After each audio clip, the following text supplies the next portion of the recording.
He woke to blinding white, sterile, sharp. The smell of antiseptic stung his nostrils. Disoriented, Adam tried to sit up, a groan escaping his lips. Where am I? He looked down at his hand, unfamiliar, as if it belonged to someone else. Panic swelled in his chest, a suffocating wave. He remembered nothing. Not his name, not his life, not the face staring back at him in the polished chrome of the bedside table. It was the face of a stranger. Who was that? A nurse rushed in, her expression shifting from concern to relief. You're awake. Do you remember anything? Your name? Where you are? Each question pierced him like shards of ice. He shook his head, the effort sending a throbbing pain through his skull. It's all right. You were in an accident. You've lost your memory. The doctor will explain everything. Lost his memory.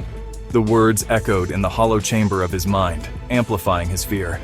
He was adrift in a sea of white, untethered, lost. Days bled into nights. Doctors came and went, their faces blurring into a mosaic of concern. They spoke of head trauma, of cognitive impairment, of time and patience. Time. He had nothing but time, stretching before him like an empty canvas. But what was he supposed to paint on it? Who was he supposed to be? Every tick of the clock was a hammer blow of his forgotten past. Who am I supposed to be? He clung to the fragments the doctors offered. They told him his name was Adam, that he was an architect, successful, driven. They showed him pictures, a beautiful woman with laughing eyes, a sprawling house with floor-to-ceiling windows. His wife, Sarah, their home.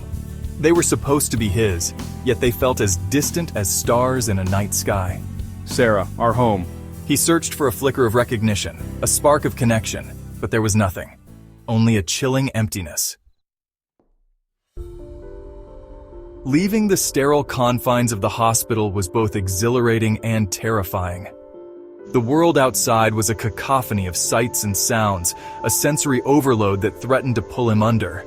Sarah was there, her hand warm and reassuring in his. Adam, it's me, Sarah. We'll get through this together. She spoke of their life together, her voice filled with a longing that mirrored his own, but her words were like sand slipping through his fingers, leaving no trace. I wish I could remember. The house was as the pictures depicted. Modern, minimalist, cold. It was a stranger's home, filled with the ghosts of a life he couldn't remember. He wandered from room to room, each step echoing the emptiness within him. He found solace in his study, surrounded by blueprints and architectural models. He ran his fingers over the intricate lines, searching for a spark of familiarity. There were flashes, fleeting and indistinct, of late nights hunched over a drafting table, the scent of coffee, and the feel of a pencil moving across paper. But they vanished as quickly as they appeared, leaving him grasping at shadows. I used to do this? Dr. Yasmine Khan, a psychiatrist specializing in amnesia, became his anchor.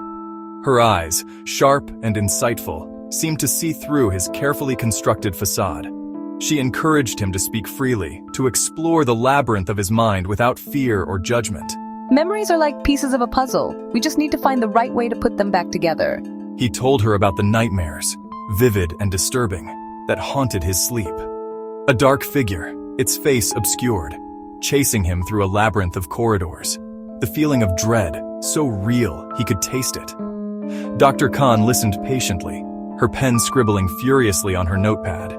These nightmares, they may be the key to unlocking your past. Don't be afraid to delve into them, Adam. Sometimes the truth lies hidden in the darkest corners of our minds. Her words both terrified and intrigued him. Was he ready to confront the shadows lurking within? I don't know if I can... The journey to reclaim his past had only just begun.